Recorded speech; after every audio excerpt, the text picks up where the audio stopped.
హరహర మహాదేవ శంభో శంకర.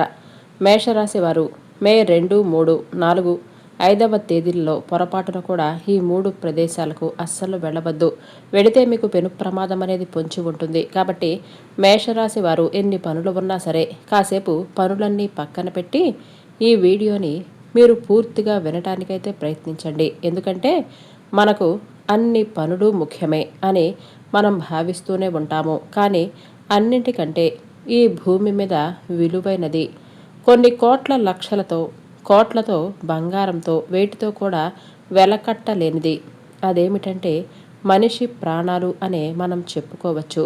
ప్రాణానికి మించింది ఈ భూమి మీద మరొకటి లేదు కదా. అవి మనకి ఎక్కడా దొరికేవి కాదు. మనల్ని మనమే జాగ్రత్తగా మన ప్రాణాలను మనమే కాపాడుకోవాలి. కాబట్టి మేషరాశి వారు పొరపాటున కూడా ఈ 4 రోజుల్లో ఈ 3 ప్రదేశాలకు అస్సలు వెళ్ళవద్దు. మీ మంచి కోసమే నేను మీకు చెప్పటం అనేది జరుగుతుంది. ఆ పరమేశ్వరుడే ఈ వీడియోని మీ కంట పడినట్లుగా చేశాడు అని మీరు ముందుగా భావించండి. నిజంగా మీకు పూర్వజన్మ సుకృతం ఉంటేనే ఈ వీడియో మీ కంట పడుతుంది. ఆ దైవం యొక్క సంకేతాలు ఎలా ఉంటాయి? అది మనకు ఏదో ఒక రూపంలో, ఏదో ఒక మాట రూపంలో కావచ్చు, లేదంటే కొన్ని సంకేతాల ద్వారా ఆ దైవం మనకిలాంటివి వినిపిస్తూనే ఉంటాడు. ఏముందిలే అని మనం పక్కన పడేస్తే మాత్రం ఆ తర్వాత మీరు నెత్తి నోరు బాదుకున్నా సరే ఎలాంటి ఉపయోగం అనేది ఉండదు. మేషరాశి వారిని మనం చూసుకున్నట్లయితే వీరిది రాశి చక్రంలో మొట్టమొదటి రాశి. వీరి రాశికి అధిపతి కుజుడు. అశ్విని నక్షత్రం 1, 2, 3 పాదాలు, భరణి నక్షత్రం 2, 3 పాదాలు, రేవతి నక్షత్రం 1, 2, 3, 4 పాదాల్లో జన్మించినటువంటి వారు ఈ మేషరాశి వారి కిందకు వస్తారు. వీరిని చూసినట్లయితే వీరు చాలా తెలివైన వారు, చాలా చురుకైన వ్యక్తులు. మేషం అంటే మేక అని అర్థం. మేక ఎంత తెలివిగా ఉంటుందో, ఎంత చురుగ్గా ఉంటుందో, మాటలు ఒక్కటే రావు కానీ మనిషి కంటే కూడా చాలా స్పీడుగా మేక అనేది గ్రహించగలుగుతుంది. ప్రతి విషయాన్ని కూడా గమనిస్తూనే ఉంటుంది. దీనికి తెలివికి తెలివి, చురుకుకు చురుకు, అమాయకత్వానికి అమాయకత్వం, ఇలా ప్రతిదీ కూడా ఈ లక్షణాలు మేషరాశి వారిలో పుష్కలంగా ఉంటాయి. అయితే మీరు తీసుకునే నిర్ణయాలలో కొన్ని పొరపాట్లు ఉంటాయి. ఆ పొరపాట్లు ఇక్కడ చేయకూడదు అనేది ఇప్పుడు మనం ఈ వీడియోలో తెలుసుకుందాం. ముఖ్యంగా ఈ 4 రోజుల్లో ఈ 3 ప్రదేశాలకు అస్సలు వెళ్ళవద్దు. వెళితే మాత్రం మీరు ఖచ్చితంగా ఇబ్బంది పడతారు.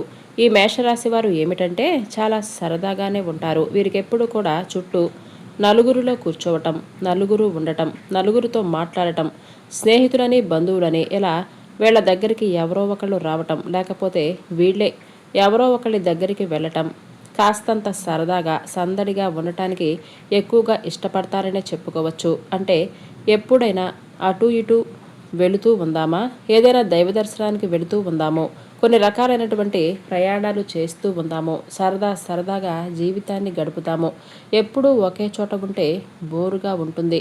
మనశ్శాంతి అనేది ఉండదు. బయటికి వెళితే మనం 4 విషయాలు నేర్చుకోవచ్చు. మనకి కాస్త మనశ్శాంతి కూడా ఉంటుంది. ఎప్పుడు ఈ బాధలు అది ఇది అని చెప్పేసి వీళ్ళు కాస్త ప్రకృతిని ప్రేమించడానికి ఎక్కువగా ఇష్టపడతారు. ప్రకృతిలో తిరగటానికి ఎక్కువగా ఇష్టపడుతూనే ఉంటారు. అయితే మాత్రం ఇప్పుడు ఈ రోజులైతే అస్సలు వీరికి సరిగ్గా ఉండవనే చెప్పుకోవచ్చు. మే 2, 3, 4, 5వ తారీఖులలో ఈ మేషరాశి వారు ఎలాంటి ప్రయాణాలు పెట్టుకోకుండా ఉండటమే మంచిదని చెప్పుకోవచ్చు. అందులో వెళ్ళకూడని మొట్టమొదటి ప్రదేశం ఏంటి అని అంటే చాలా దైవభక్తిని కలిగి ఉంటారు అని మనం ఎక్కువగా చెప్పుకున్నాం కదా. వీరు దైవాన్ని ఎక్కువగా దర్శిస్తూనే ఉంటారు. దేవుడి పూజలు, దైవం మీద నమ్మకం కావచ్చు, మనకు ఉన్నటువంటి అన్ని రకాల సంప్రదాయాలను పాటించటం, హిందూ సంప్రదాయాలను పాటిస్తూ ఉంటారు ఈ మేషరాశి వారు. కట్టుబాట్లకు, పద్ధతులకు, సంప్రదాయాలకు, దైవం యొక్క పూజలకు మంచిగా విలువనిచ్చేటటువంటి వ్యక్తులనే చెప్పుకోవచ్చు. దైవ దర్శనానికి వెళితే పుణ్యం వస్తుంది కాబట్టి అని కుటుంబంతో సహా వెళ్ళటానికి వీరు ఎక్కువగా ఇష్టపడుతూనే ఉంటారు. అయితే ఇప్పుడు మనకు దైవం దగ్గరికి వెళ్ళటం మంచిదే కానీ దానివలన మనకు పుణ్యం వస్తుంది కాదని అనటం లేదు. కాకపోతే ఇప్పుడు ఉన్నటువంటి రోజులు ఎలా ఉన్నాయంటే మనకు గ్రహాలన్నీ కూడా వ్యతిరేకంగా ఉన్నాయి. బయటకు వెళితే ఆ దైవ దర్శనానికైనా కావచ్చు. దైవం మనల్ని కాపాడుతాడు అనే నమ్మకం మనకు ఉంది. కాకపోతే మన యొక్క జాతకాలలో కొన్ని దోషాల వలన అవ్వచ్చు, మనకు గ్రహాలు వ్యతిరేకంగా మారటం వల్ల కావచ్చు. అవేంటంటే మనకు ఒక్కొక్కసారి దైవం కూడా కాపాడలేని స్థితులు వస్తాయి అని మనం భావించాలి. అంటే మనకు దైవం ఇలాంటి హెచ్చరికలు ఇస్తూనే ఉంటుంది. మీరు వెళ్ళొద్దు, చెయ్యొద్దు అని అన్నట్లుగా ఇలాంటి రూపంలో చెప్తుంటే కొంతమంది లెక్క చేయకుండా వెళ్ళిపోతూనే ఉంటారు. ఏదో ఒక సంకేతంలో దైవం ఆపటానికి ప్రయత్నం అనేది చేస్తూనే ఉంటుంది. దానిని మనం అర్థం చేసుకోవాలి. అది అర్థం చేసుకోకుండా, దానిని అర్థం చేసుకోలేక వెళ్ళాలి, అక్కడికి ఖచ్చితంగా వెళ్ళి తీరాలి అని భావన రాగానే అక్కడికి వెళ్ళటానికి ప్రయత్నిస్తారు. దైవాన్ని దర్శించటం మంచిదే, అంతా బాగుంటే పర్వాలేదు. కానీ ఇప్పుడు పరిస్థితులు అనేవి అస్సలు బాగోలేదు. కాబట్టి మీరు దైవ దర్శనానికైనా సరే మీరు ఎలాంటి ప్రదేశాలకు అస్సలు వెళ్ళవద్దు, ఎలాంటి తీర్థయాత్రలకు వెళ్ళవద్దు. అంటే దూర ప్రయాణాలను అస్సలు పెట్టుకోవద్దు. ఎలాంటి విహారాలనేవి ఇప్పుడు ప్రస్తుతానికి చేయవద్దు. అంటే ఈ 4 రోజులు దైవం మనకు ఎక్కడికో వెళితేనే పుణ్యం వస్తుందని అనుకోవటం మన పొరపాటే. మన ఇంట్లోనైనా పూజ చేసుకోవచ్చు. మన మనసులో భక్తి శ్రద్ధలతో ఆ దైవాన్ని మనం మనస్ఫూర్తిగా నమ్ముకుంటే చాలు. ఆ దైవం మనల్ని ఎప్పుడూ కూడా కాపాడుతూనే ఉంటుంది. కాబట్టి ఎక్కడికో వెళ్ళి పుణ్యం తెచ్చుకోవటం సంగతి తర్వాత.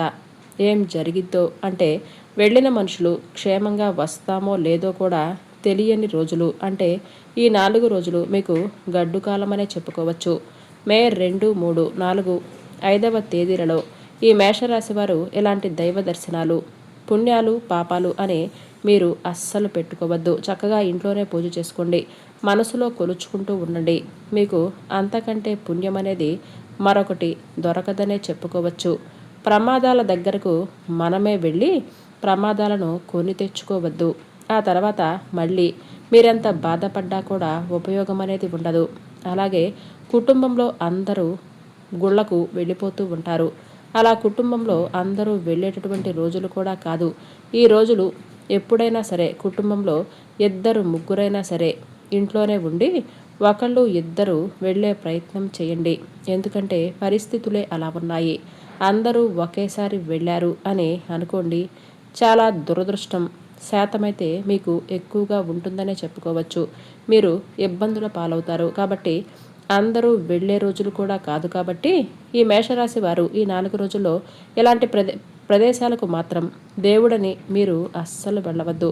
ఇంట్లోనే చక్కగా పూజ చేసుకోండి, మీకు అదే పుణ్యం. వెళితే మాత్రం ఖచ్చితంగా ప్రమాదాలనేవి పొంచి ఉంటాయి. ఇక రెండవ ప్రదేశం ఏమిటంటే ఏదైనా ఊరు, అంటే వాళ్ళు ఉన్నటువంటి ఊరిని విడిచిపెట్టి ఇంకొక ఊరు వెళితే అక్కడ మంచిగా సంపాదించుకోవచ్చు, మంచిగా సెటిల్ అవ్వచ్చు అని ఊరు విడిచిపెట్టి కానీ, సిటీ విడిచిపెట్టి కానీ, లేదంటే దేశాన్ని విడిచిపెట్టి వెళ్ళిపోదాం అన్న ఆలోచనలు చేస్తూ ఉంటారు. అది సంపాదన పరంగా అవ్వచ్చు, లేదంటే అలాంటి చోట్ల ప్రకృతిని ఎంజాయ్ చేయొచ్చు, లేదంటే కొత్త కొత్త వాటిని చూడవచ్చు, కొత్త కొత్తవి నేర్చుకోవచ్చు. పిల్లలు వాళ్ళందరూ కూడా సంతోషపడతారు, చాలా బాగుంటుంది అని.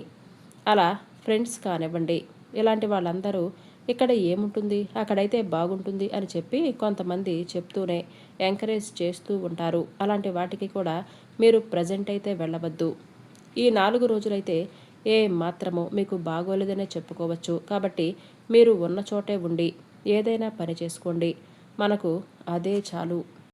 ఎక్కడికో వెళ్ళి లక్షలు కోట్లు సంపాదించాలి అని చెప్పి తపన మీద వెళ్ళినా కూడా చివరికి ఏం జరుగుతుందో కూడా ఊహించలేరు. ఇప్పుడు ఉన్నటువంటి మన పరిస్థితులు మనకి అర్థమవుతూనే ఉన్నాయి. అలాంటి ప్రమాదాల దగ్గరికి వెళ్ళి చేతులారా ఇబ్బంది పడొద్దు. డబ్బుదేముంది, బతికుంటే బోలెడు డబ్బును సంపాదించుకోవచ్చు. బతికుంటే పచ్చడి వేసుకొనైనా తిని పంచభక్ష పరమాన్నాలు తిన్నంత హాయిగా ఉండవచ్చు. దేవుడు మనకు తోడుగా ఉంటే 100 ఏళ్ళు హ్యాపీగా బతికేస్తాం. తినే ఆహారంలో ఉండదు, మన యొక్క మనశ్శాంతిలోనే అంతా ఉంటుందని చెప్పుకోవచ్చు. అలాంటివి ఎక్కువగా కూడా ఇలా ఊర్లు విడిచిపెడుతూ ఉంటాము, సిటీలు దేశాలు విడిచిపెడతాము. ప్రస్తుతమైతే ఈ నెలలో, అంటే ఈ 4 రోజులు ఈ నెల మొత్తం కూడా అస్సలు చేయకుండా ఉంటేనే చాలా మంచిదని చెప్పుకోవచ్చు. ముఖ్యంగా ఈ 4 రోజులైతే అస్సలు పొరపాటును కూడా మీరు దూర ప్రాంతాలకు అస్సలు వెళ్ళవద్దు. అలాగే పిల్లలు కూడా కొత్త వాళ్ళు ఆ ప్రదేశాలు చూడాలి, ఈ ప్రదేశాలు చూడాలి, అక్కడ బాగుంటుంది, మనం కొత్త విషయాలు 4 చోట్ల నేర్చుకున్నట్లుగా ఉంటుంది అని వెళ్ళే రోజులు కాదు. కొత్త విషయాలు ఉన్న విషయాలు చాలండి. కొత్త విషయాలను నేర్చుకోవటం అనేది అక్కడికి వెళ్ళి చాలామంది కూడా ఇబ్బందులు పడుతూనే ఉంటారు. కాబట్టి ఫ్రెండ్స్ వాళ్ళు వీళ్ళు ఎంతవరకు ఫ్రెండ్స్ అండి. ఎవరైనా సరే పుట్టేటప్పుడు ఒక్కళ్ళమే వస్తాము, పోయేటప్పుడు కూడా ఒక్కళ్ళమే వెళ్ళిపోతాము.